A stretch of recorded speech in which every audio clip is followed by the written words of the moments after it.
Good afternoon, one and all. Thanks for coming back to Singapore Perspectives 2031.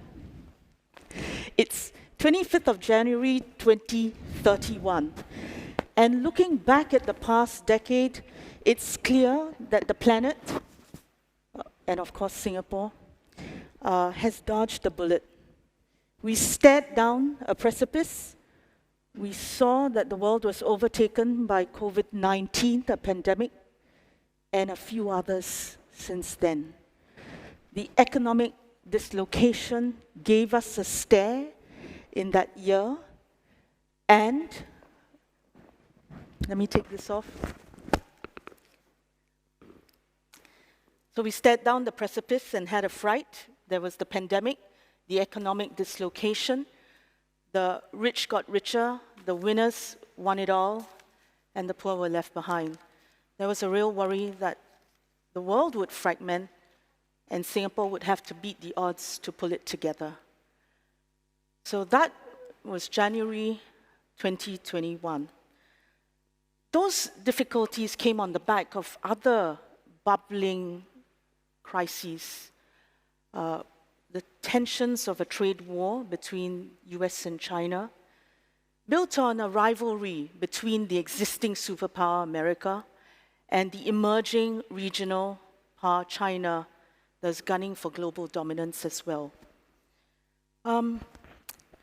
So there's every worry for a small state like Singapore, wondering what would become of its industries hit by trade disruptions, but the disruptions in value chains as a result of the pandemic. Everyone waiting for borders to open, for goods to be redirected in a way that made sense for businesses, for people to travel.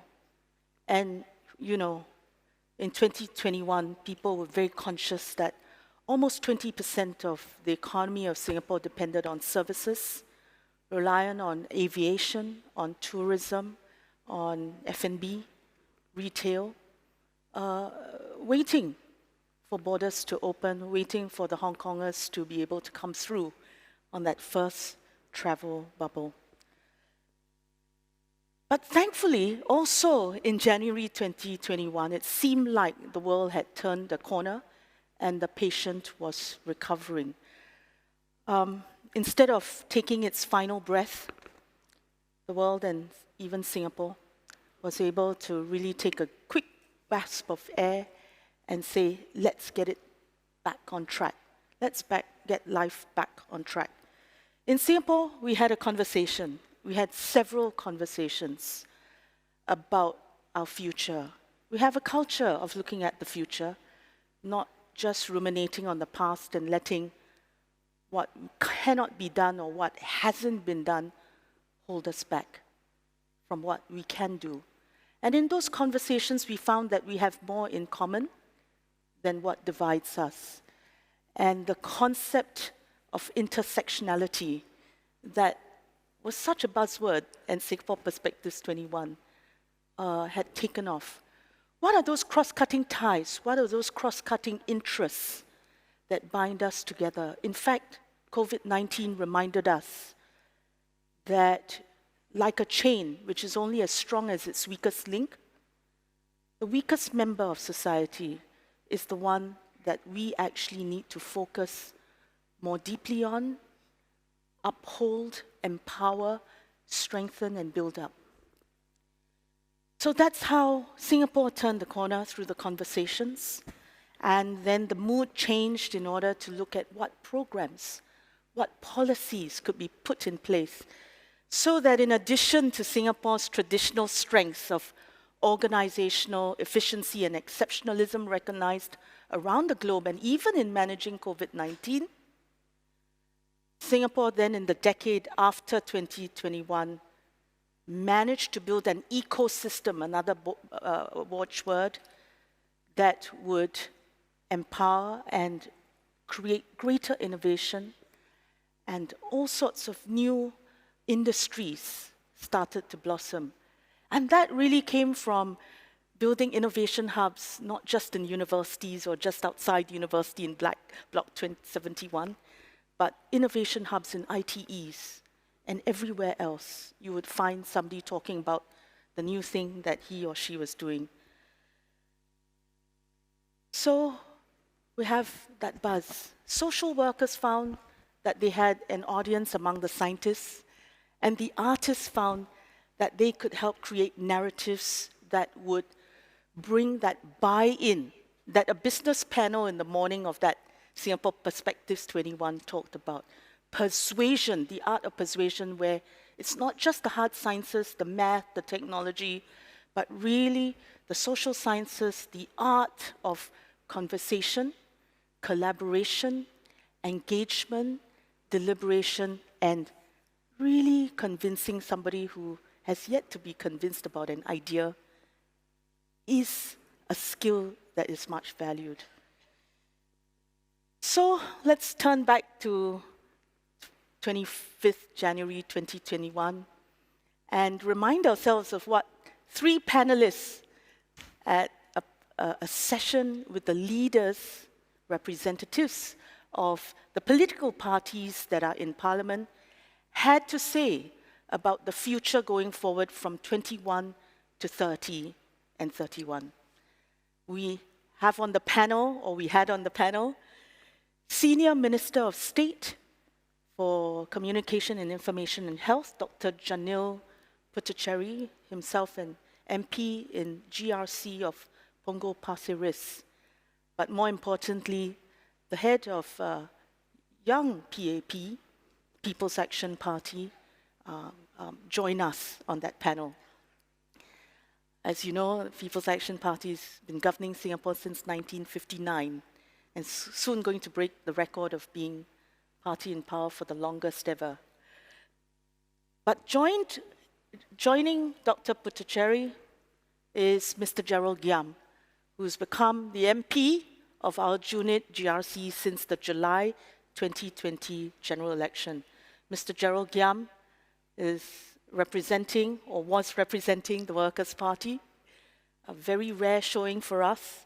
We are very, very pleased that the Workers' Party is represented and that he will talk about WP's plans and programs for the decade ahead. Finally on that panel was Ms. Heyzel Poa. Ms. Heyzel Poa, representing Progress Singapore Party, a new party in GE 2020. She is a non-constituency member of Parliament of West Coast GRC. Probably in 2031, it might be a different position. Ms. Poa, a founding member of PSP. So, each has 10 minutes, or each had 10 minutes in 2031, we're looking backwards, to share their party's views on what needs to be fixed in order to get there in 2031 to a better and brighter future post-COVID. Dr. Putучари, it's over to you. Thanks, Jillian. Thank you very much. I will try to keep my remarks short. Those of you that know me will understand the internal struggle I'm going through. Politician with a microphone. But if I try to draw together some of the threads of the discussions that I've been hearing about over the last few days of this conference, as well as some of the issues that are at the top of my mind, our mind, and perhaps I can provide a framework for the many questions that I know are coming later on.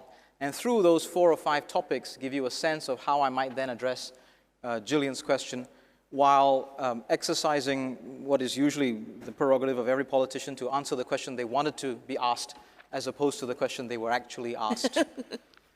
So I'd maybe make some comments on 4 broad areas. You can't talk today about our country, our future, leadership and politics without addressing COVID-19 and the extent of the pandemic and the long tail of the effect that it's going to have. Secondly, that long tail on our economy, our view of how we need to develop ourselves and create opportunity for the future. And then I thought I might pick up on two issues which various other panelists and speakers have spoken about, brought to the fore over the last few days. One, the issues of identity, especially race, religion, our model of self as a nation. And then lastly, the issue of technology and the role that it plays, both in terms of the development of our country, what it is it exposes about some of our risks and challenges going forward, and the role that it's played. And I will answer one of the questions, which is about politics as well, which I think is what Jillian would really like me to speak about. So if I could maybe start with identity, this issue of race and religion. Much has been said about this in the last few days and for many years. It's increasingly part of our discourse. People are forming views, writing about it, commenting on each other's views in what I see as an increasingly productive manner and an increasingly open manner, being able to bring a diversity of opinions as well as a diversity of disagreements to the fore. I would just make one extra point at this juncture, and I'm happy to have further questions about this, which is I believe some of this development as to an increasing openness around this discourse in our country is for different reasons compared to the increasing discourse that we see outside. In our country, I think in Singapore, people have seen a positive benefit at being able to discuss some really deep-seated issues that they have held close to them, prejudices and stereotypes and biases that they have worried about, perhaps for multiple generations, and they have seen that that discourse hasn't been held back, hasn't resulted in a negative consequence. They have had a positive incentive to talk more, to dialogue more, and develop a deeper understanding. In other parts of the world, indeed, there has been increasing discussion and discourse on this, but some of that positive reinforcement has been because it has been successfully exploited for the purposes of political mobilization.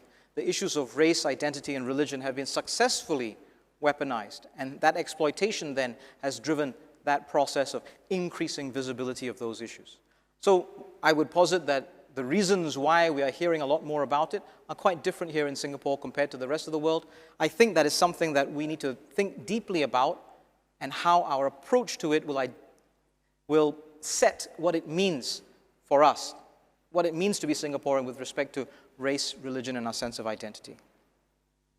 For technology, I again would point to a difference between Singapore and the rest of the world. The whole world has been using technology and technological tools for public health purposes, COVID-19, contact tracing, but also the delivery of government services, and increasing infrastructure, an increasing technologically driven infrastructure that permeates every aspect of our lives. But in Singapore, the state and the government plays a specific and slightly different role from many jurisdictions that we are familiar with. As a government, we have engineers within the public service. As a government, we design and build our own apps and our own platforms and our own services. We set the standards, and we are hence a different type of regulator and not entirely beholden to the private sector about how we will use digital tools for the betterment of our society. That's not to say we don't want the private sector involved. Very much so. Many of the things that we use in our daily lives, the private sector has developed or has built upon the architecture that the government has supplied.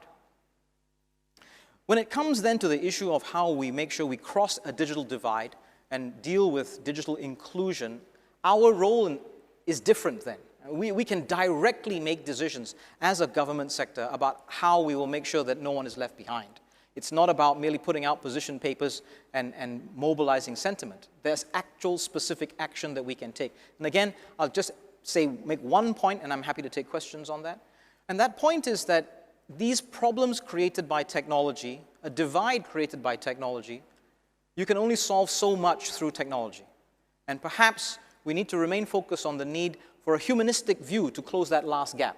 And there are going to be some transactions, some interactions where a person, vulnerable, elderly, misinformed, or just unsure, can turn up at a counter, and on the other side of the counter is a human being. Now that human being, as a public service officer, may and should have every capability, every digital capability that we can deploy to help them do their job best, but there is still that need for a human connection.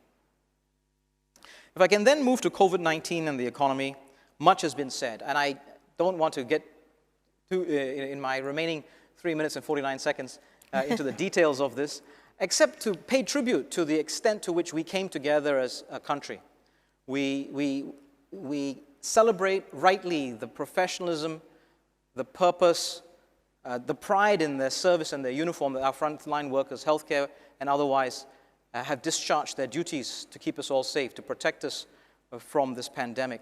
We celebrate the fact that we hung together as one country, whether it was the social sector, the community sector, the mobilization, putting food parcels into the elderly's hand, helping people access services in the midst of a circuit breaker. And all this gives me a great degree of hope for 2030 and 2031. Because one of the key things that I think that came out of our pandemic, our response to it on a public health front, which is still extant, our response to it on an economic front, we demonstrated not just our cohesion, we didn't fracture along lines of race or religion, but we demonstrated our adaptability as both a government as well as a people, whether it was mask wearing, the circuit breaker measures, or where there were missteps, errors, where there were unforeseen circumstances, we recognized them and we adapted to it, and we did so decisively and effectively. That gives me hope for 2030 and 2031, because that sense of unity, cohesion, adaptability, and resolve is what really we will need in order to deal with some of the bigger problems that are going to face us in the next decade, such as the overwhelming threat of climate change, where you will need to mobilize our entire country, have mindset change and policy change, and get that down to an operational change as well. So that gives me hope for thinking through who we are today and who we might be in 2030. Some things are not going to change. In 2030, we're still going to be a globally connected city that needs to be open to ideas, people, talent, as well as data and finance from around the world. In 2030, our sense of self, already strong today through those lenses that I've already talked about, are going to be even stronger. And that is something to be celebrated. Because it will mean then that the values that have informed our sense of self today have been appropriately and adequately transmitted to the next generation as they grow up in 2030. And we resolve to get to 2030 our way, learning the lessons from around the world, but situating it for our context. Which brings me to the PAP. The PAP is nothing if not adaptable. And if you follow the history of our country and follow the history of our party, you will know that we have pivoted many, many times in response to many, many challenges. Adaptability is at the core of who we are, because that allows us then to serve our people and our purpose.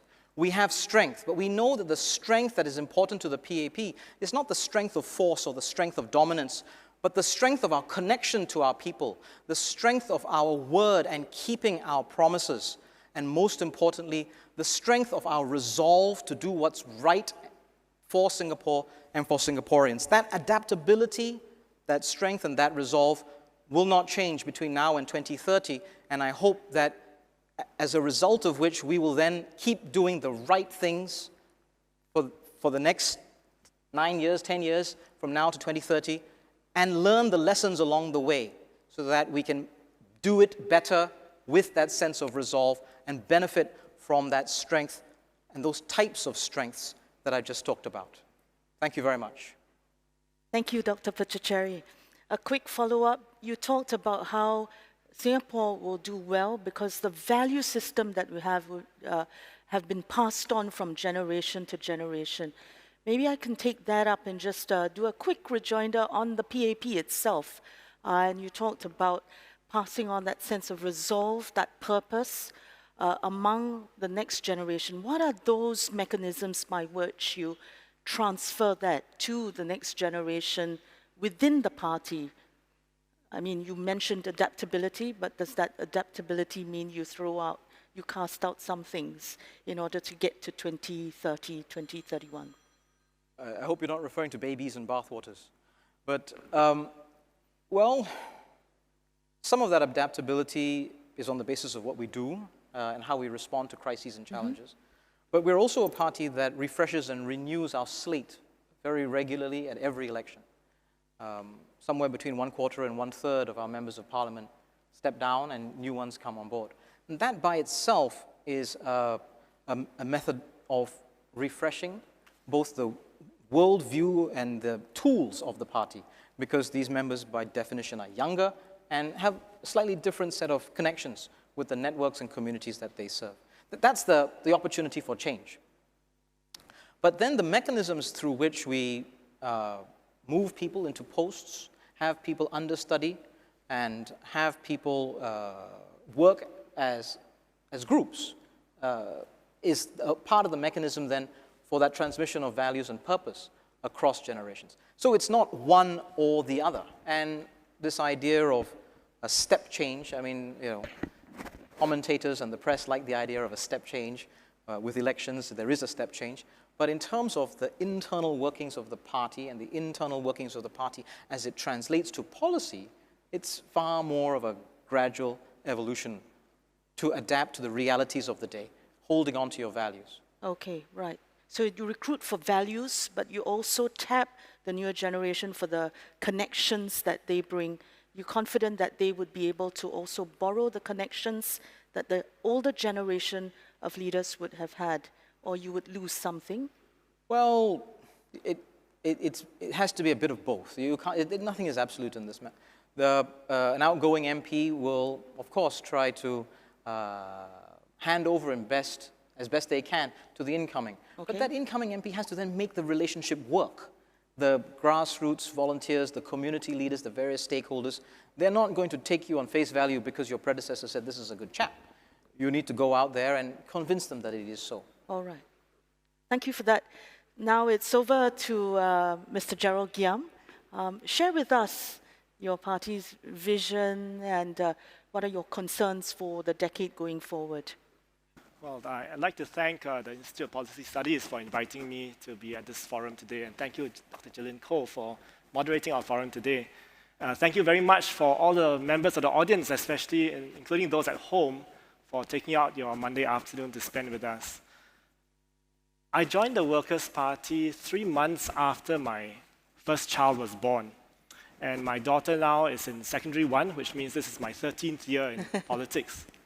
There have been many ups and downs during this time, but one of the most rewarding activities I would say I have been able to participate in is being able to contribute to 3 election manifestos of my party, which outline the vision and the proposals that we have for a better Singapore.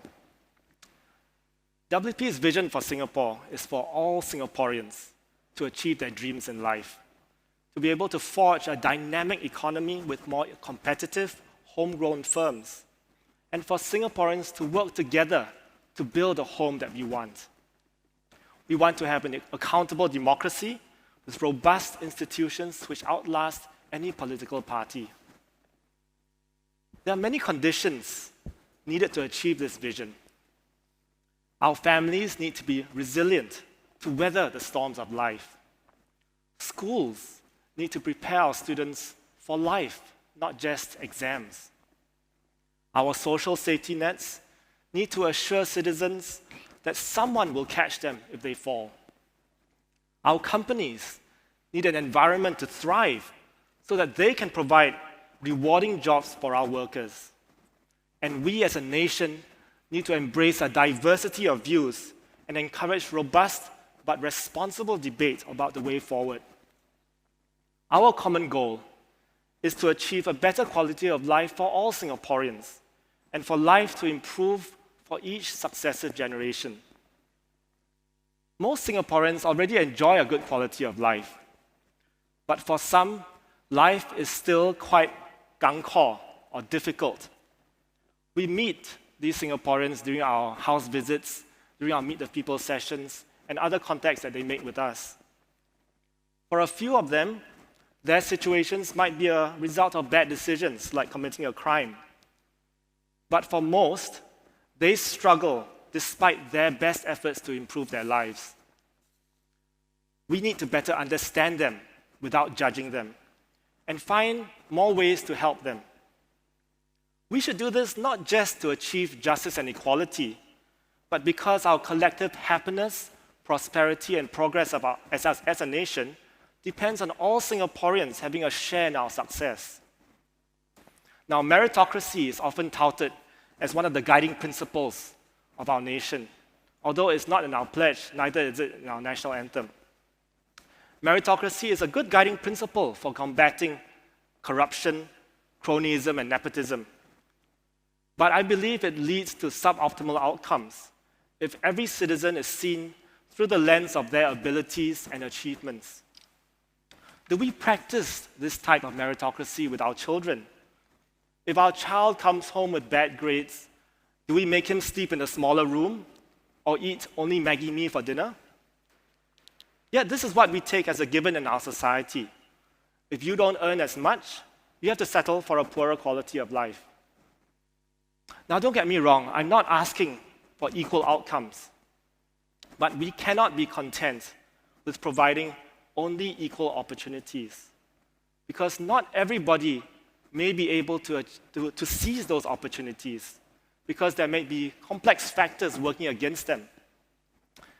In the race of life, some people start 10 meters ahead of the starting line, whereas others start 20 meters behind. Some may have their path cleared for them, while others have to leap over high hurdles all the way. Some may have good coaches and mentors, whereas others may have none. But in a meritocracy, we are rewarded solely for our achievements. Yet, we are a nation, not a corporation. We are each our brother's keeper. We need to pick each other up and finish this race together. The problems we face today are more complex than ever before. There are so many factors to take into account, so many more stakeholders to consult. There are also legacy issues stemming from previous policy approaches. So complex problems require deeper brainstorming to come up with solutions. These solutions may not only come from the government, neither do they come only from academia, civil society, or political parties. They require the contributions from all stakeholders. This can only come about if all stakeholders, including the government, are prepared to listen, explain themselves clearly, and adjust their position where necessary. This is not a game show to see who has the best idea and can hit the buzzer first. It is also not a fairy tale where there's a hero and a villain, the villain being the person who opposes your point of view and must be demolished. Those who hold different views do not deserve to be called names or accused of impure motives. All stakeholders should be collaborating, not competing with each other, to find optimal solutions to the challenges that we face. Unfortunately, the headlines are dominated by negative examples of how other countries muddle their way through problems. Some powerful countries are allowing political tribalism to tear themselves apart, while others are suppressing all dissenting voices and creating a pressure cooker which could explode in the future. We in tiny Singapore have an opportunity to show the world a better way to respect each other and resolve our differences. In a post-pandemic world, it is more vital than ever that we make a greater effort to craft a new chapter in our history without being inhibited by a preference for the familiar past. I thank you for hearing me out, and I look forward to taking your questions later. Thank you, Mr. Kiam. What an impassioned plea for coming together. From where you sit and within your party, what are some barriers to your notion that we would have, firstly, an accountable democracy, and secondly, where we are a democracy where the adversary is not torn apart, but respected and honored, and where all stakeholders can have a voice? What to you are one or two things that, from your point of view, need to be dealt with, whether you're drawing from examples of the past or whether you're envisioning something in the future? Thank you for that question. I think the answer actually lies in what I mentioned earlier. An accountable democracy, a democracy is not just about elections every 5 years. I'm sure we all know that.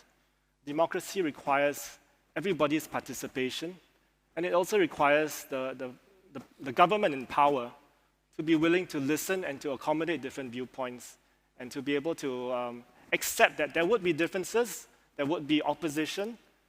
But to answer your second question, how do we prevent ourselves from tearing ourselves apart? Each actor, and the actor could be a political party, it could be an individual, needs to have that sense of responsibility that we want what is best for our country, not what is best for our tribe or our party, but what is best for our country. I think if everybody works towards that goal and everybody has that mindset going forward, there's no limit to actually how much we can achieve in terms of having an accountable democracy and in terms of having progress in our nation. Because the challenges that we are facing are so much more difficult than ever before. Okay. And we need to make sure that we harness the brain power of our entire population to solve these challenges. Right. What you have not mentioned is the fact that we now have a leader of the opposition, a role that is being played by your Secretary General. Is that a symbol and gesture to you of a greater acceptance of the role of political opposition in Singapore today since July 2020, and therefore part of that spirit that you are talking about? I mean, you would be best placed to respond to that and tell us what WP thinks of that move to institute the role of the leader of the opposition and have Mr. Pritam Singh take on that position. Yeah, sure. I mean, the short answer is yes, it does go to some extent, but I think more important than that is the message that the people of Singapore have sent during the elections, and how they voted and how they selected their representatives. I think that more than anything else that either the government or the opposition can do is an indication of our progress, our political progress as a nation. And I believe that the credit really should go to the people for having this open-mindedness, this willingness to engage through the political process in order to see that change that we want as a nation. All right. Well, thank you, Mr. Giang, for that. I think we should turn the floor over now to Ms. Poa. Ms. Poa, again, you're an NCMP. One of the speakers in our forums I think it was the third day, Professor Chan Heng Chee said that the NCMP scheme is an example of a political sandbox that many years ago to allow for greater diversity of voice and views in Parliament, and that's the role you play now. Would be very happy to hear your own take on that, but before that, tell us what the PSP is thinking about as it looks forward to 2030, 2031, especially in the midst of this very consequential COVID-19 pandemic. Ms. Poa, you have 10 minutes. Thank you. First of all, I would like to thank IPS for giving me the opportunity to be here and to participate in a discussion about our future. I will leave specifics to the Q&A later because 10 minutes is not enough time. So I would like to spend this time to talk about something more generic, and it relates to the topic in an earlier forum, the soul of Singapore. I wasn't present at that discussion, but based on the reports I've seen, discussions revolved around culture, community, sports, shared memories, etc. I felt that an important component was not talked about, and that is the role that our politics play in shaping our national soul. And this is an area I feel I could perhaps contribute to the discussion. Let me explain why I think politics play an important role in shaping the soul of Singapore.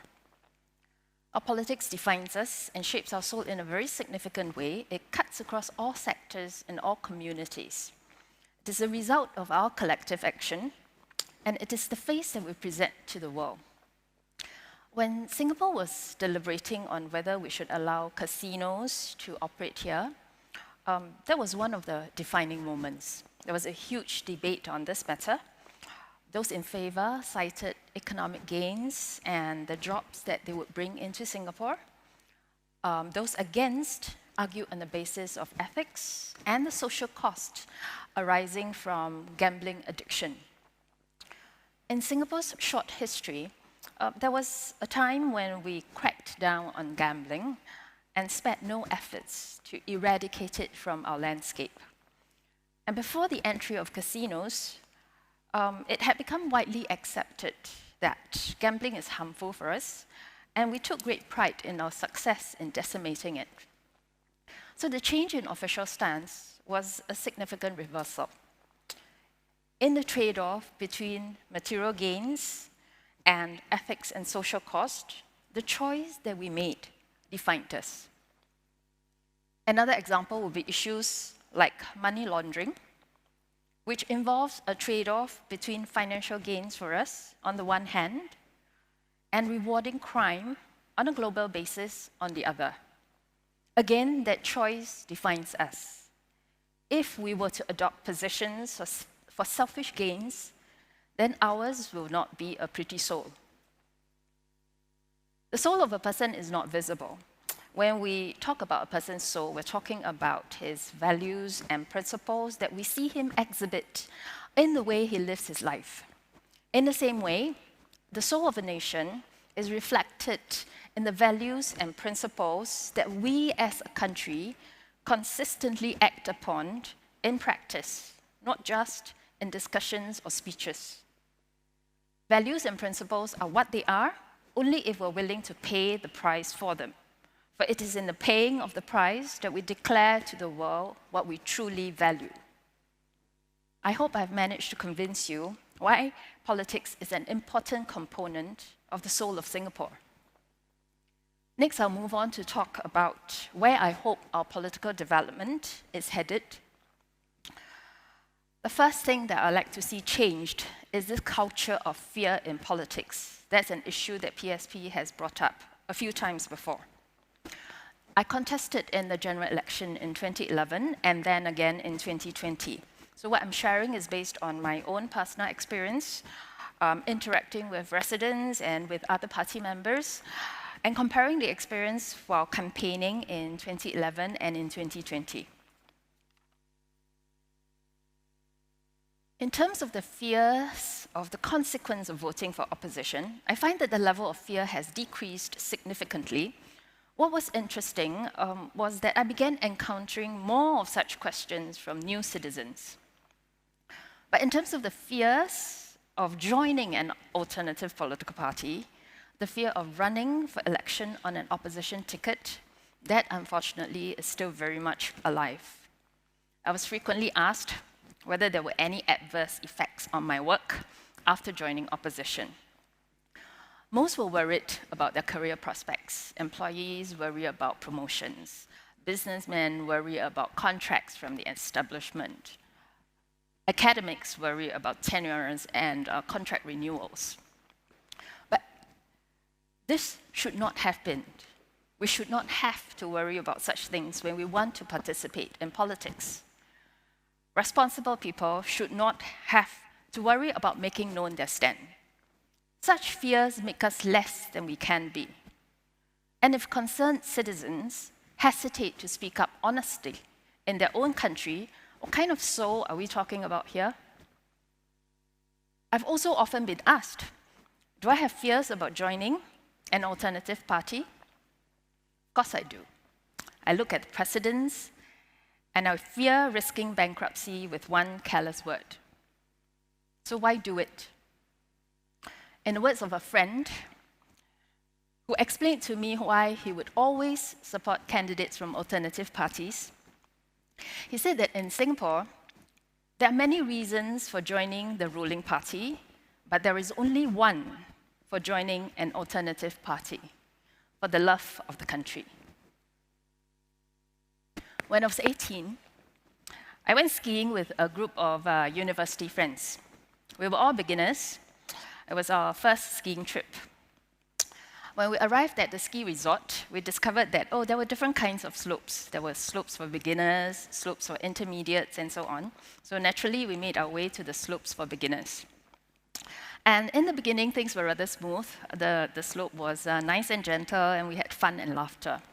And then we came to a part of the slope that was much steeper than the rest. We stopped and stared at the slope. Sure not. Is this slope for beginners? And then we pored over the map again to look for alternative routes, but nope, no alternative routes. I decided to hack it and just try my luck. And I managed to make it to the bottom of the slope safely. And after that, everyone else made their way down with very minor incidents along the way. I learned a very simple lesson that day. If I can overcome my own fears, that encourages people around me to do the same. And hence my foray into politics in 2011. Many things have changed since then, and recent developments have been encouraging. The driver for change in political development has always been in the hands of voters, and that is as it should be in a democracy. In the recent GE, the voters have expressed clearly their desire for greater diversity of viewpoints. Despite the changes to the NCMP scheme that assured voters of alternative voices in Parliament, regardless of the outcome of the election, the number of elected opposition MPs increased to 10. It signified a higher level of readiness for change than was previously expected. And this has put in motion further developments in our political landscape. As Джиллиан has pointed out, we now have an official leader of the opposition with state resources given. And alternative parties are also receiving more invitations than in the past to events to offer a different perspective on issues, and this is a case in point. I dream of a day in Singapore when powers are more evenly distributed, when my children and other people's children are engaged citizens participating actively and without fear in robust discussions about issues affecting all our lives, including thorny issues like racial relations, which are tricky but important. After more than 50 years of nation building, do we still need to classify ourselves along racial lines? Are we all just Singaporeans? In the last GE, WP's Aljunied team won with 3 minority candidates on the slate. Do we still need GRCs? Do we still want self-help groups along racial lines? In what way, precisely, are we not ready for a non-Chinese prime minister? We need to address issues head-on in order to move forward and make progress, not get stuck in a rut. And on that note, I conclude my opening remarks and look forward to a fruitful Q&A session. Thank you. Thank you, Ms. Poa. That's a bit uncomfortable for you to be talking about the casino decision, given where we are.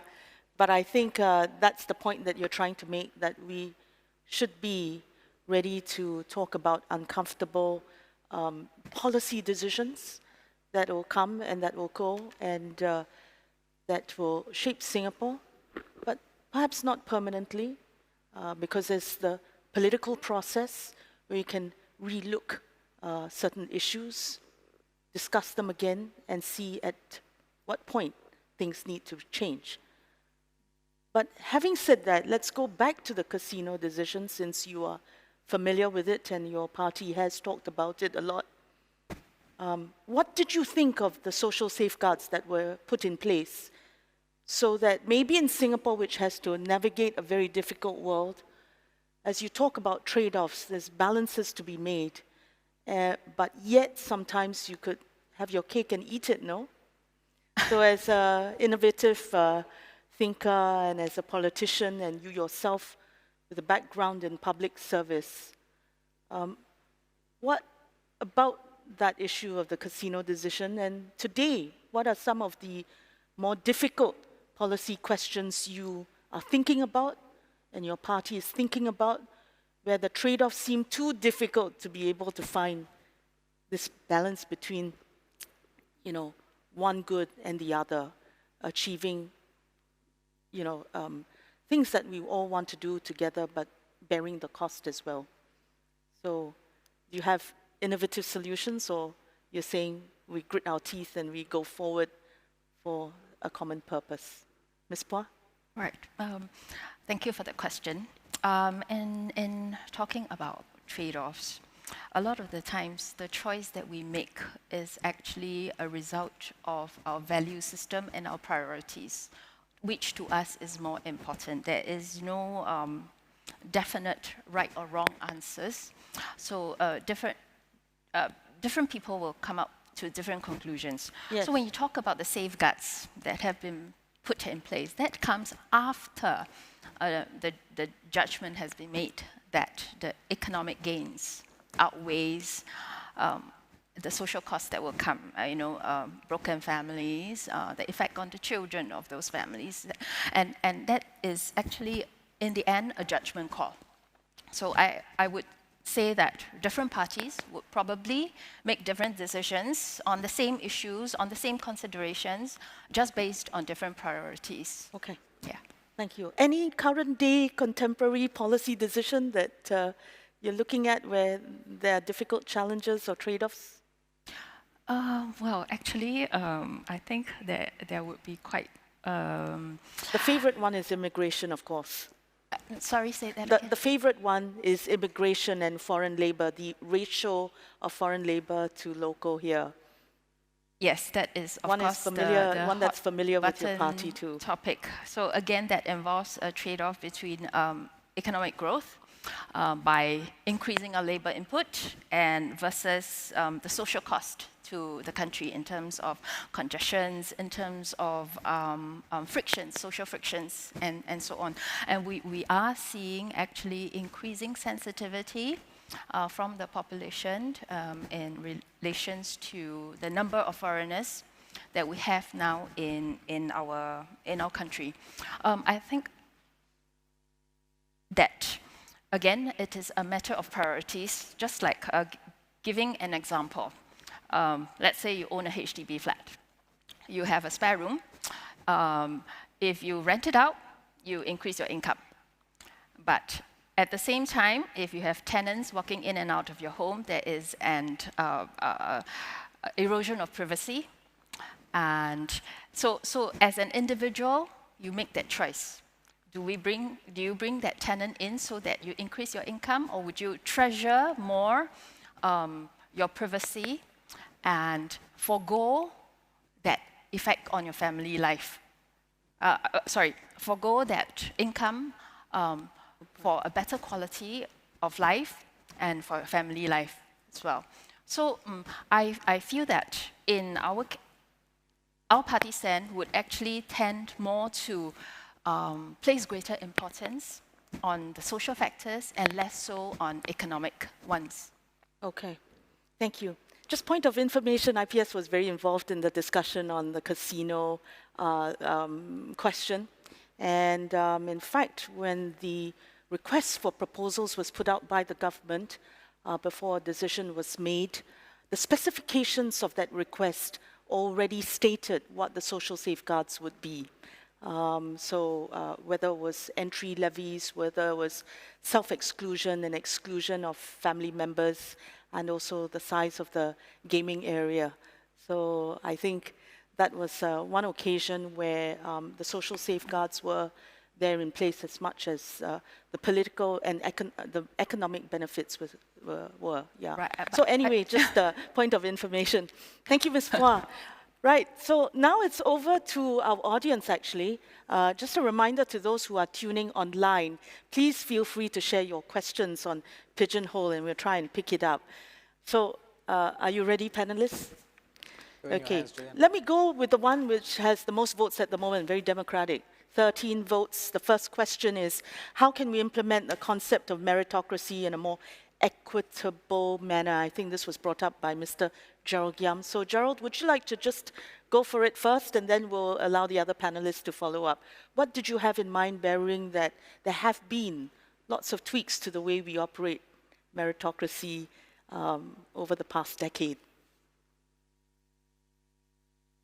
Go ahead, don't worry, yeah. Yeah. it will come on? Thank you for that question. I think this is probably a very hot topic now because we're going through changes in our education system where meritocracy is coming to the fore, and there's a lot of focus on whether or not we are veering too much on that. But I just want to come back to what I said earlier on, which was that the first point was that meritocracy, it may be something that we talk about a lot as one of our guiding principles, but it wasn't something that our founders, at least as articulated in the pledge, were overly fixated on.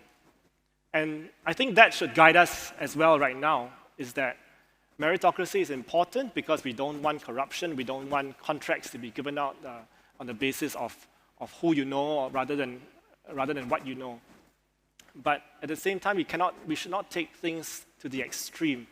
And I think in many ways, and we're not alone, a lot of East Asian countries have done the same, have taken meritocracy, especially the academic aspect of meritocracy, to a very far extreme, such that for some generations in the past, have felt sidelined because they did not achieve the so-called required level of academic excellence.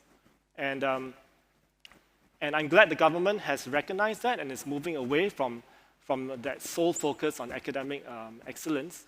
But at the same time, it is very much a work in progress. We have to continuously look at how we can not just provide those equal opportunities for everyone to be able to achieve the achievements that they want to dream towards, but we need to also track the outcomes. And if the outcomes show that certain groups of people are not able to keep up and not able to achieve the same level of outcomes, despite the opportunities being given, despite the conditions being set, then we have to look to see whether or not, firstly, have we actually given them equal opportunities? Do they really have the same opportunities? And secondly, even if they do have equal opportunities, have we done enough to clear the hurdles in front of them so that they don't have to leap over hurdles while others are running a straight race without any hurdles at all? Okay. So I think this is very much a work in progress. Again, I don't propose to have all the solutions, and neither do I think the government has all the solutions. We have to work together as a nation to determine what is really important. And I'll just give an example of how the people also need to be involved in this conversation. Many parents, I'm a young parent, or not so young anymore, but I'm a parent of young children, and I want my kids to be able to achieve good results in school, do well in school. But I'm seeing a lot of parents who, they want their kids to go to a certain school, not necessarily because that school has better teachers or has better resources, but because they want them to be in an environment where they'll be motivated to study hard and to achieve their best and to achieve their full potential. I think that's a good goal to have, but if we take it to the extreme where we downplay the efforts that many neighborhood schools are making to try and uplift their students, and or the parents say that, oh, I don't want my child to go to this school, I want him to go to another school, and I want to make an appeal for my child to be transferred to another school just because the school is not as competitive. I think that is what we need to move away from as a society, okay, where we are thinking of only academic excellence as a benchmark of your meritocratic achievements. Okay. So just very quickly, in terms of softening the edges of meritocracy, you're still focused on education, though. Do you see any areas in the rest of Singapore, whether it's family, work, where you want some of this to be changed? Well, very much so. I mean, education is the most obvious area that we need to work on. But in the workplace also, we need to ensure that, for example, the measures in which people are used, let's say in their performance appraisals, whether are performance appraisals fair or are they biased towards a certain group of people, That's something that we need to ensure is fair as well. All right. And so it's not just, because our traditional approach to meritocracy is that if you get the good grades, whether it's in school or whether it's in your performance appraisal, therefore you must be good. But we don't realize that there are many other factors that go into that grade and achieving that grade. Okay. Thank you for that. Hazel, would you like to jump in? Yeah. You I think- yourself run an education company, Yes. Smart Lab, so you might feel that this is something that's you'll have to respond to too. Yes, I would like to. I think to talk about, add on the point about why it's so focused on education. I think when we worry about meritocracy not exactly working out as well as we would like it to, we're more concerned about those from the less advantaged background. And for them, education is the social leveler. All right, so it's why it's very important, and a lot of the focus is in our education. Are we ensuring that meritocracy works in our education system? Right. So apart from like trying to make the starting point as equal as we can possibly do, we should also be working at narrowing down inequalities so that difference isn't so stark to begin with. Okay. And also I feel that we should be placing less emphasis on grades and paper qualification and be more open to other paths to success and recognizing achievements in, for example, skills rather than academic qualifications. I think that will address the issue a bit more. Okay, recognizing and paying for that, right? Okay, over to you, Dr. Putучари. Over the decade, we've had a nuancing of the concept, continuous meritocracy rather than just exam meritocracy, and a compassionate meritocracy where far more social support is given to those at the other end of the scale. So what do you have to say about this question of can it be a little more the sharper ends of meritocracy? What can we do over the next decade to do better? Thanks, Jillian. I was going to begin by saying that both Mr. Giam and Ms. Poa had essentially articulated what the government's already doing, but then you did as well. I tried to keep up. Thank you. What else? I would summarize it. Clearly, it's not gotten through, so I would think you have to summarize do a it better thus. job. Look, it's not about an absolute meritocracy. The purpose of meritocracy is to remove the influence of corruption, remove the influence of inheritance as a primary determinant of outcome, or in some cases, wealth. And race. And race. So where meritocracy has a useful outcome, then it's a better tool than any of these other factors. And I think we largely agree on that. But it's not a perfect tool. No tool is. And so in its application, we do need to work out where it perhaps hasn't quite served the best interest. And as my colleagues on stage have said, you have to soften the edges and provide other pathways and educate people that there are other ways of looking at the problem rather than a purist, absolutist, meritocratic ideal. Because the way in which you measure that meritocracy may also be imperfect. The second point I'd make, so first is, it's not about an absolutist vision of meritocracy. That was never the intention, and I don't believe it is so today.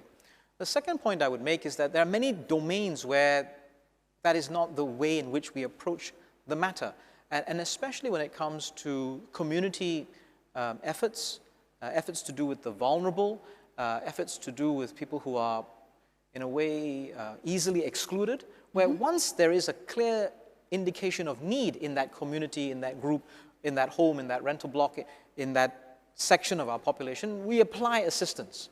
And it is assistance on the basis that it will help and you don't have to compete for it. And the third point I would make is that in any of these tools, we will have to continually refine our process going forward and make it work best in terms of outcomes. So I don't disagree with the points made. It's a matter of execution, yet you have to get this right. Yeah.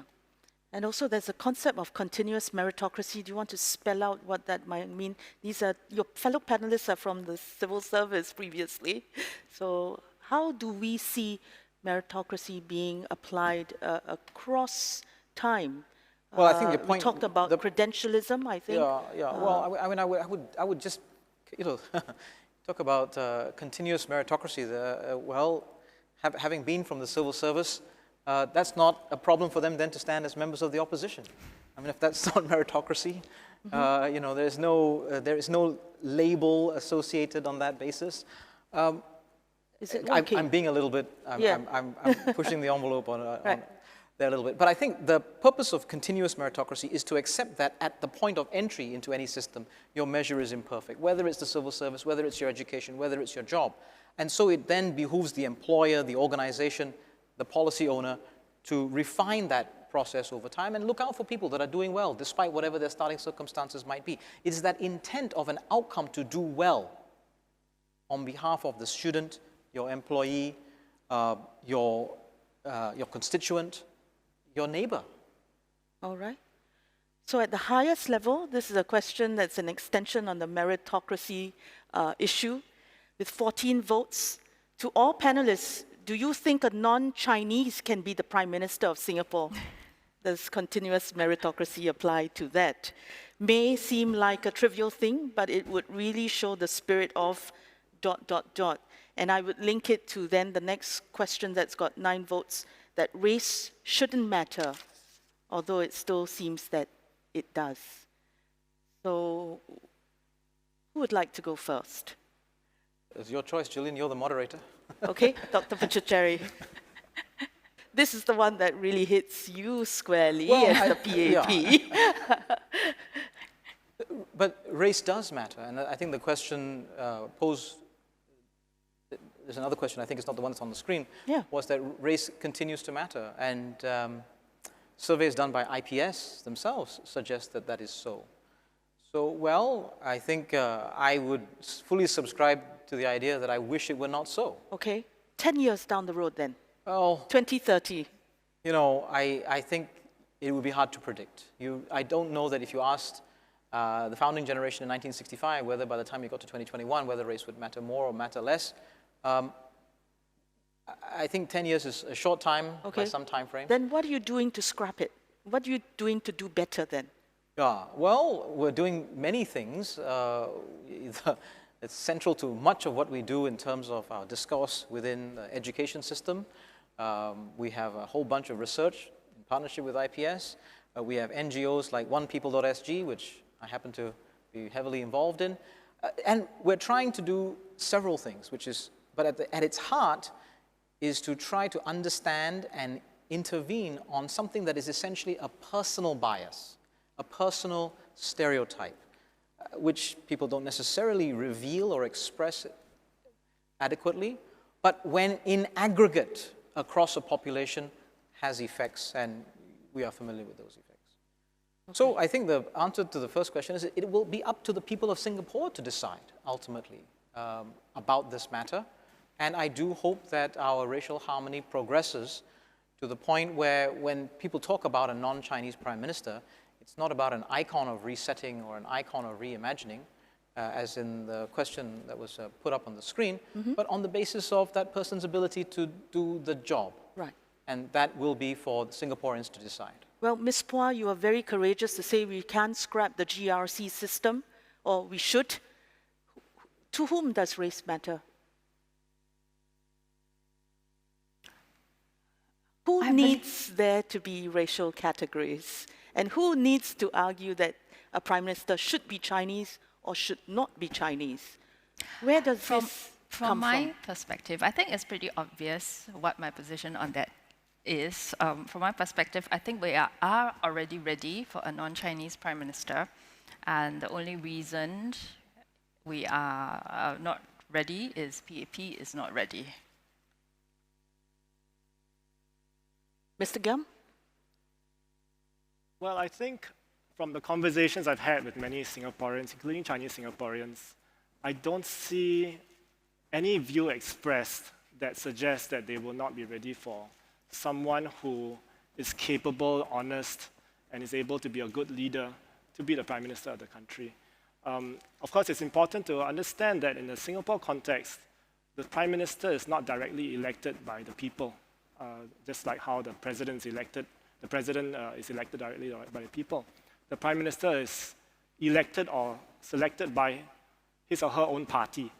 So it is really the decisions of the individual parties whether they feel that in their electoral calculations, in their internal political calculations, that they want to field a non-Chinese as their party leader, as their Secretary General.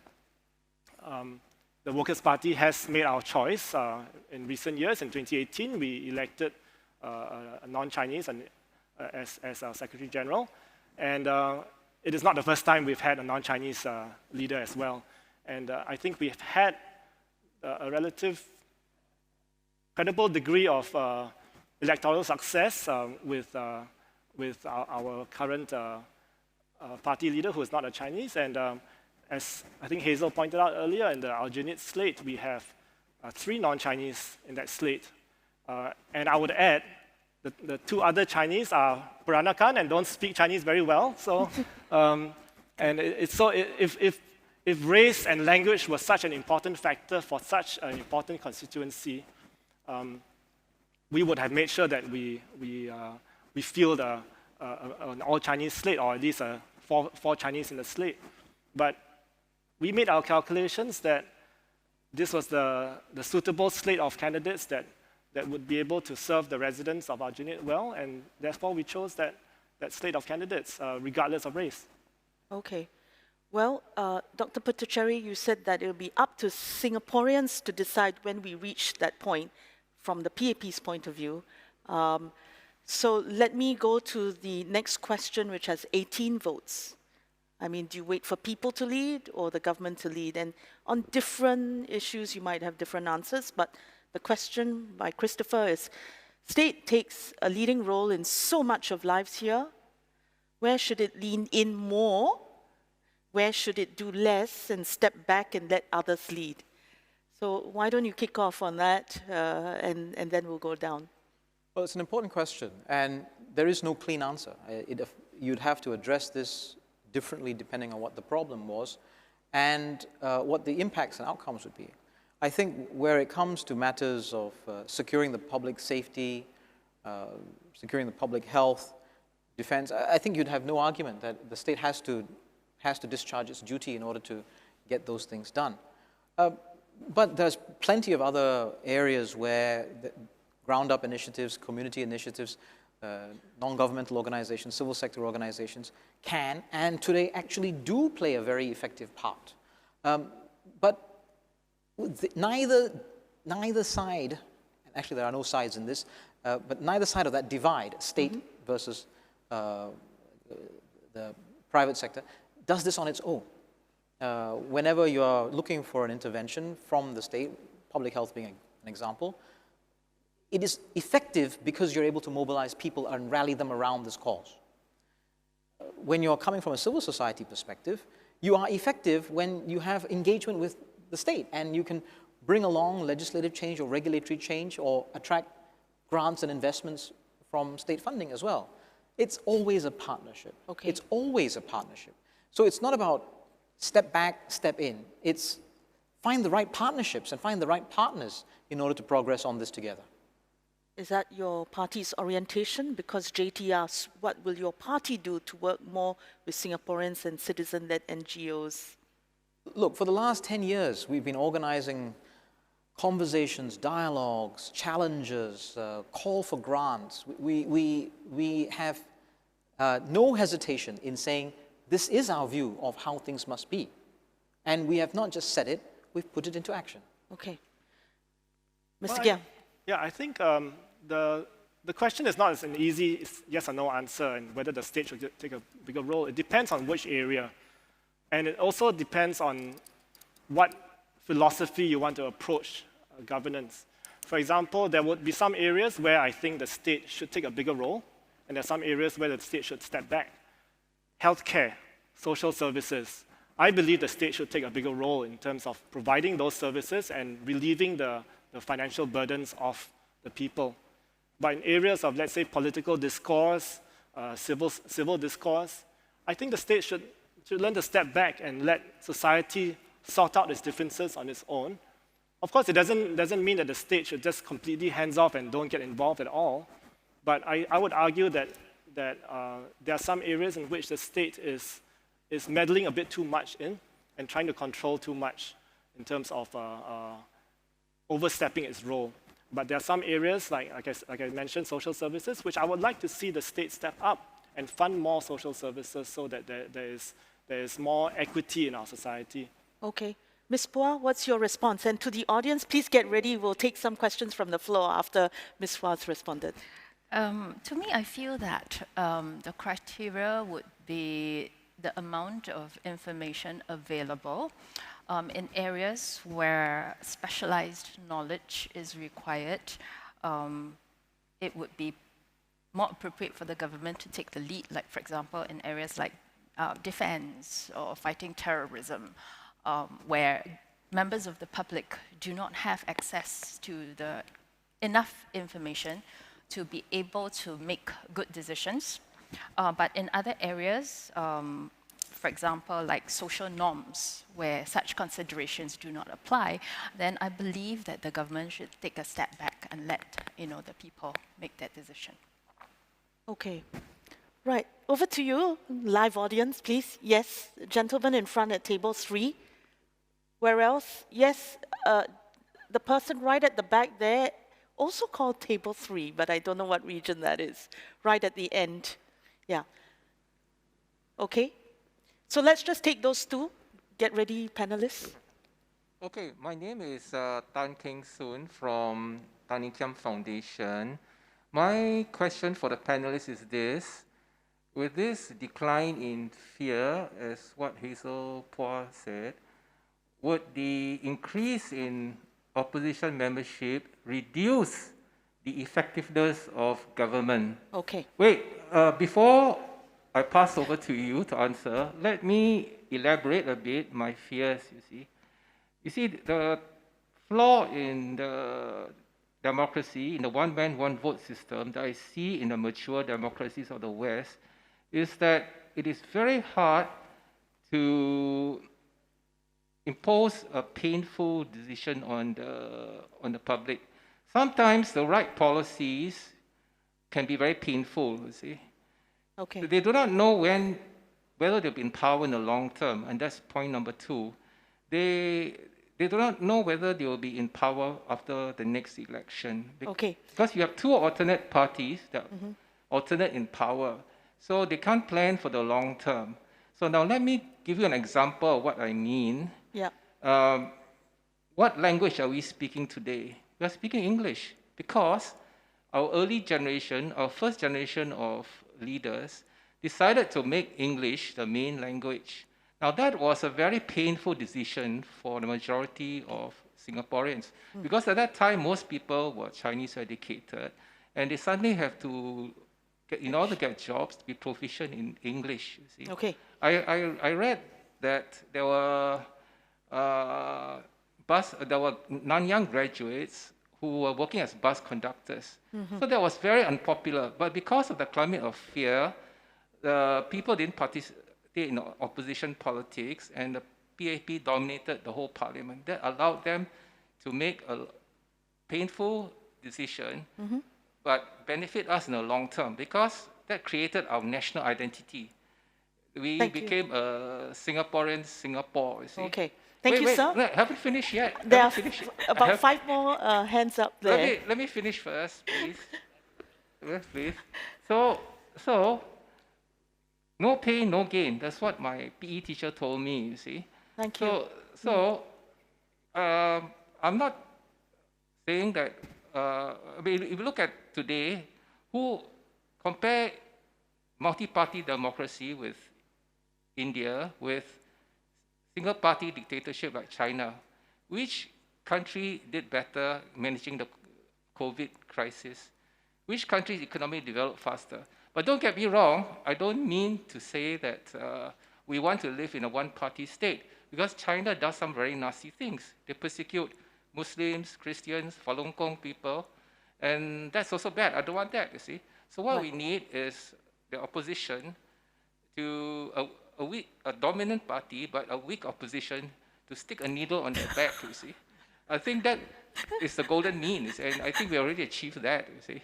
Thank you, sir. So, okay, thanks, All right. bye. There's somebody Yeah. back there. Yes, please. Thank you.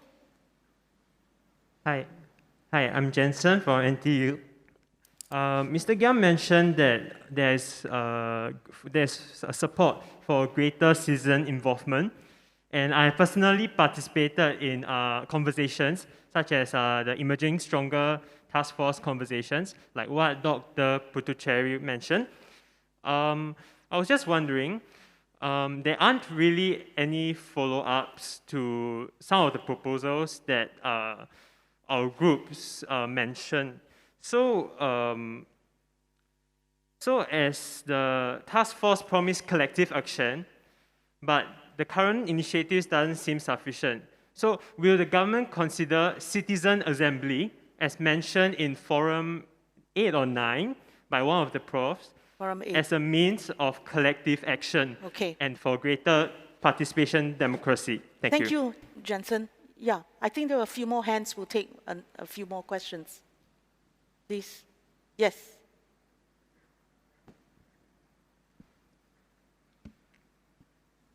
Get ready. Thank you. Hi, Janice Koh. Hi, Janice. Thank you to the panelists. I just have a question for all three panelists. To Dr. Janil. In 2011, at the Kent Ministerial Forum, PM Lee had said that a two-party system is not workable in Singapore because we just don't have enough talent for two A teams. In light of the 2020 elections, where it was quite clear that Singaporeans wanted greater opposition presence in Parliament, does the PAP still hold this view? Has it changed moving forward? And of course, to Mr. Giam and Ms. Heyzel Poa, I believe the PAP has also put forth the idea that a multi-party system in Singapore could present more division amongst society, amongst Singaporeans based on religious and racial lines. Could you please respond to this in view of this, our maturing political landscape, and how can we mitigate against these more negative effects? Thank you. Thank you, Janice. One more? Yes, over there.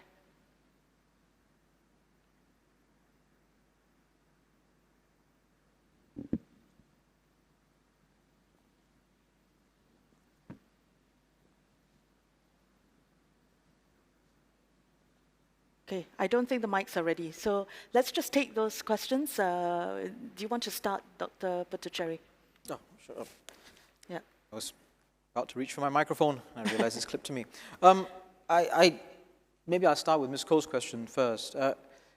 Well, however many parties we have and what is the final equilibrium, it will be decided by the people.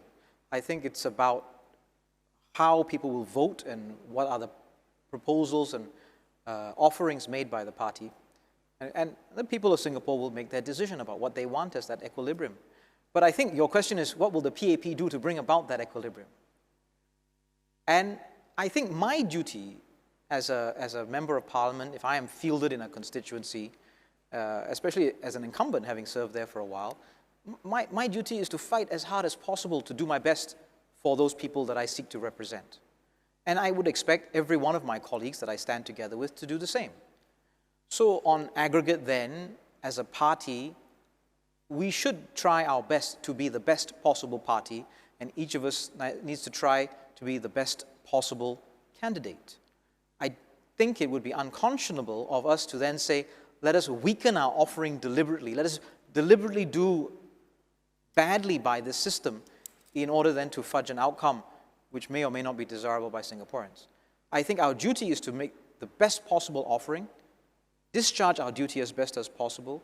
The outcome then, whether it's a multi-party, a two-party, a dominant and a less dominant, an alternating revolving door, and you have examples of this all around the world, that outcome will be decided by our people. And I think that is like democracy, the least worst possible way of doing it. Okay. It holds on to the right value of making sure that the people choose the outcome. Okay. Then a quick one to Janice. Is there enough talent in Singapore for two great parties? No, I think I've just answered that. I don't know that there is or You there can go isn't, try. but Yep. I would say our job is to try and Be the bring in best. as much of that talent as possible. Okay. And we should compete for that talent just as hard as anybody else. Start off with that, Mr. Giam. Okay, I think regarding our Janice's question, whether or not multi-parties will lead to more division, I think that is something that each political party and each political candidate from each party has to make a conscious effort and decision to act responsibly and to act in the interest of the country. I don't think just having multiple parties is automatically going to make sure that everything balances out. There will be good parties, there will be bad parties. And the ultimate judge of this would be the people of Singapore. And we need to be able to allow the people of Singapore to have the necessary information about each of the parties and the candidates so that they can make a considered decision about which party is the most responsible to be able to take our country forward and to take our country forward together. Now, shall I answer the other questions Yes. also from the Yes. other? Okay, I think I'll address Mr. Tan Keng Soon's question about, I think he kind of juxtaposed the climate of fear that existed in the early days of our independence with being able to advance certain unpopular policies.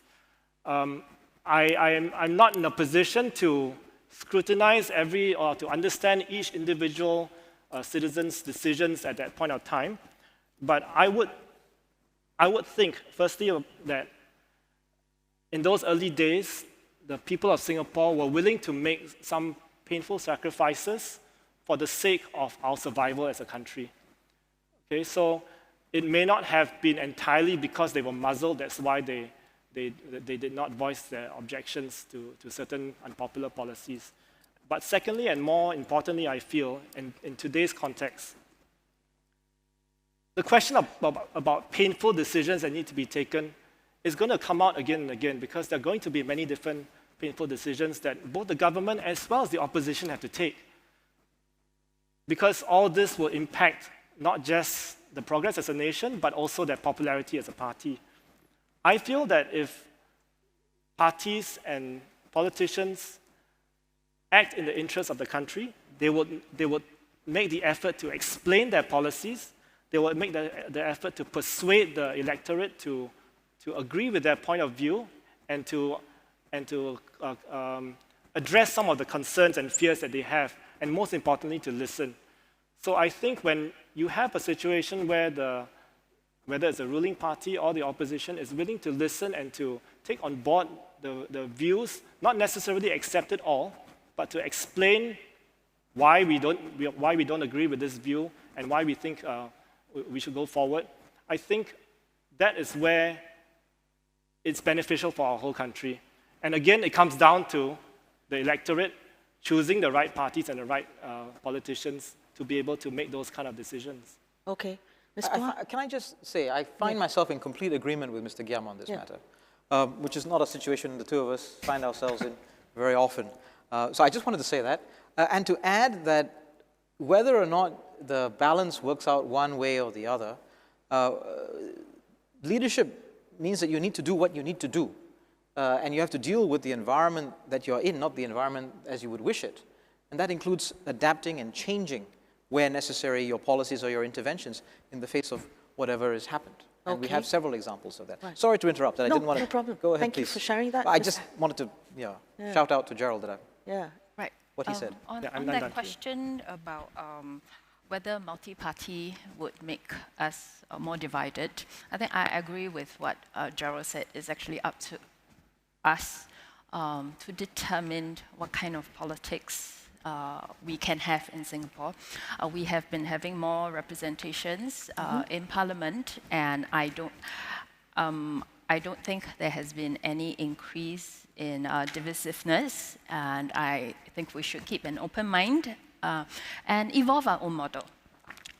On the question about the one-party system, I feel that in the days when the way forward is more clear-cut, when we are more confident that this is the way to progress, a one-party system actually is more efficient.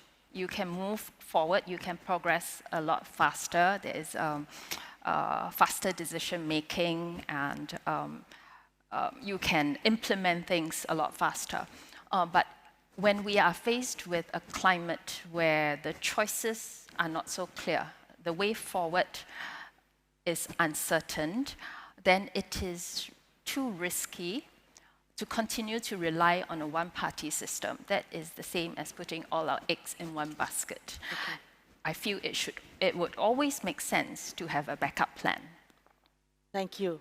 I think we have to wrap, so maybe I could just get some closing remarks. But Dr. Putучари, when you end, please remember to respond to closing the loop on emerging stronger. Okay. So, Ms. Poa, do you want to kick us off? We go in reverse order. Final comments. What do you want the audience to take away? Of course, there was one very tempting question there for PSP. Where would PSP be post Tan Cheng Bock? Close on that. Well, I think that PSP is a very new party. As we go around campaigning, it is still very obvious to us that a lot of people still do not know us. More of them know Dr. Tan. And so I feel that in the near future, we are still going to need Dr. Tan to lead the party. I know that there have been, one of the questions that we frequently face is actually about the fact that Dr. Tan is 80 years old, and what's the party's renewal plan. But I feel that age is actually more a state of mind than it is about physical state. If you are receptive to new ideas, you're open to trying new things, then you are young. And if you're set in your ways and unwilling to try new things, then regardless of your biological age, you are old. And from my experience, Dr. Tan is very receptive to new ideas. He's always willing to try new things. And if you look at the way he took to Instagram and TikTok, I think he's younger than me. So I feel, or rather I hope, that Dr. Tan will still be around for a while. And in the meantime, of course, we do have younger members in the party. In the election, you have seen that we do have other younger candidates. But as I said, the party is young, so we are going to need some time to develop our people further. And over time, we should be seeing some changes. Thank you, Ms. Poa. Thank you. Over to Mr. Giam for your parting shots. You're going to be able to work with each other, PSP and WP? I'll address that, actually. I think I'll make my closing remarks based on one of the questions I saw earlier, which I thought was very good. It's a pity it wasn't asked, you weren't able to get to it, was regarding competition versus cooperation. And I think the question was whether or not I said that we want to cooperate, but then we are competing in a political arena with the PAP. I think the two can actually coexist, and I think Singapore would be the better for it. Competition brings about better outcomes very often, especially for consumers. You see when companies compete with each other, they spur each other on to do better for the consumers. And in Singapore's case, the consumers are the people of Singapore. So if we can see it as us being different companies competing for market share, but at the same time trying to improve our products so that the consumers will have a better deal overall, I think that's a win for Singapore.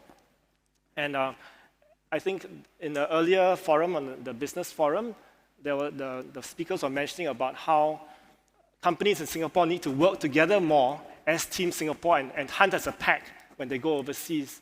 And I think that's the attitude that we should take in Singapore. That's the attitude that we in the Workers' Party take, definitely, in terms of working with the government to bounce ideas off them and to spur them on to maybe see our point of view and to change their policies for the better of the country. And I think That's the approach that we want to take to politics. We don't want to just fire pot shots or to try and ask gotcha questions to the ministers in Parliament.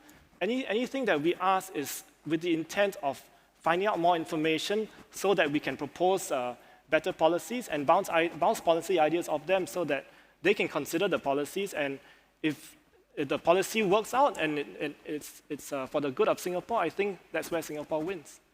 Okay, thank you, Mr. Giam. Dr. Putучари. Thanks, Jillian. Thank you to all the various people for asking your questions, whether you're here or at home, and to my colleagues, Ms. Poa and Mr. Giam as well, for joining us today. I find myself in agreement with much that Mr. Jao Giam has said. Again, you know, we're here, thankfully, in a relatively safe environment, despite what's happening around us. Pandemic is still raging. The effects of COVID-19 are still ongoing. And we are discussing some of the highest ideals and aspirations for our future in 2030. We find that we are able to do so without rancor, without bile and bitterness, despite being on different sides of a political divide, despite having been in competitions in the general election, despite the fact that we will spar in the future in Parliament over any number of issues. And we do so for the same purpose, which is to make things better for Singapore and Singaporeans. The parallel that actually there are many things about where we are today in 2021 Yeah. that I hope in 2030, 2031, we will look back and say, look, we were already in a fairly bright spot in 2021, whether it's from our public health perspective in our response to COVID-19, whether it's from the economic perspective, all the different interventions that we put in place over this year, whether it's from the political perspective that whatever criticisms may have been lobbed in the past at the GRC system, the NCMP system, the NMP system, well, the reality is that we do have a diversity of voices in the House and without. We do have an ecosystem of civil society organizations, community organizations, that don't all have a monolithic alignment of views.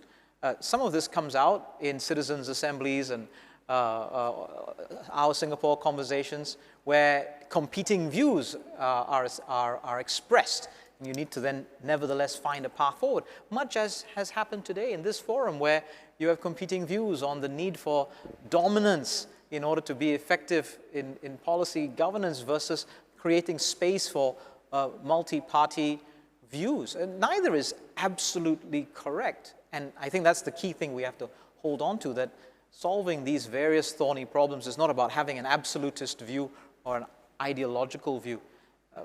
We are in this together, and we are on this stage wanting the same thing. But I think I would expand on that last response that I gave to Ms. Koh, and I think Mr. Giam hit on this a little bit.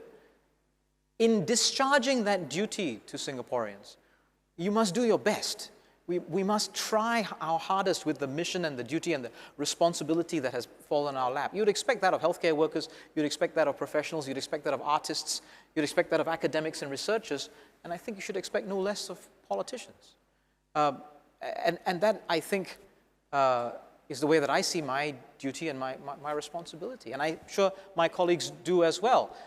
We will be the better for it if we can hold that view in our heads as a set of values to shape our behavior. And I think Singapore will be the better for it if we do it in that spirit. Thank you very much. Thank you, Dr. Putучари. Thank you, Mr. Giam, and thank you, Ms. Poa. You've come here as competing politicians, but I think with the conversation, we are getting a sense of common purpose and the prospect of actually working together. And you've emphasized through the conversation about putting people first. You've said it depends on how people feel, depends on how people take to this, and depends on what the value system is and how we translate that to the next generation. So in 2031, we found that this conversation is extremely useful, and that we are grateful for everybody's contributions this afternoon, as well as that of Dr. Putучари, Mr. Giam, and Ms. Poa. Please join me in thanking them with a hearty round of applause. Back to Shamil.